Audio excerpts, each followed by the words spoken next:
স্প্রিংটা কিভাবে লাগাচ্ছি তোমাদেরকে পুরো ভিডিওতে দেখাবো। ডোর স্প্রিংটা কিভাবে লাগাচ্ছি, আসো দেখবে। প্রথমে দাগ মেরে দিতে হবে, ঠিক আছে?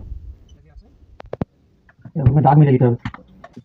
দাগ প্রথমে বলে দাগ মেরে দিতে হবে, সোজা করে দাগ মারার পরে আমরা ডিল দিয়ে হোল করে নিয়েছিলাম। প্রথমে হোল করে নিয়ে আমাদের জায়গাটা যেরকম ওয়ান ছিল সেখানে আমাদেরকে আমরা ডিল হোল করেছি, যাতে হচ্ছে তাকে সেন্টার বা ওয়াল কাঠের বা প্যানেল কিছু থাকে, তাহলে হচ্ছে সেন্টারে আইডি স্প্রেড দিয়ে হবে এর মধ্যে।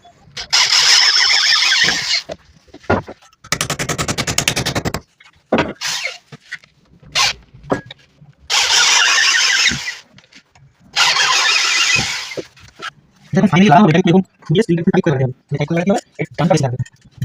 তারপর এটা লাগানো হবে, হ্যান্ডেল লাগানো হবে, আর এটা টান দিতে হবে।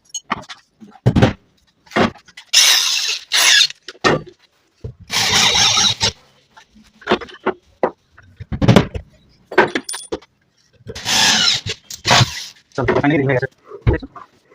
চলো বেতন দিয়ে বাড়ি যাই, বাড়ি দিয়ে কথা হচ্ছে।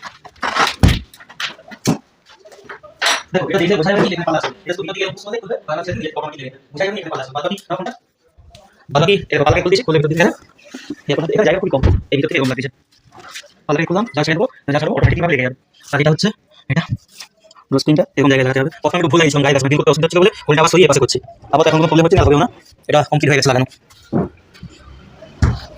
বাদ বাকি এইটাই ফাইনাল লুক। এগুলো তো এখনো বাকি আছে লাগানো, সেগুলো সব হোল করা আছে, এগুলো তো এখনো লাগানো বাকি আছে। বাদ বাকি এইগুলো এখনো আছে। বাদ বাকি এটা কেমন হয়েছে অবশ্যই বলবে। ভিডিওটা যদি একটু ভালো লেগে থাকে তাহলে একটা লাইক করে যাবে, এতটুকুই।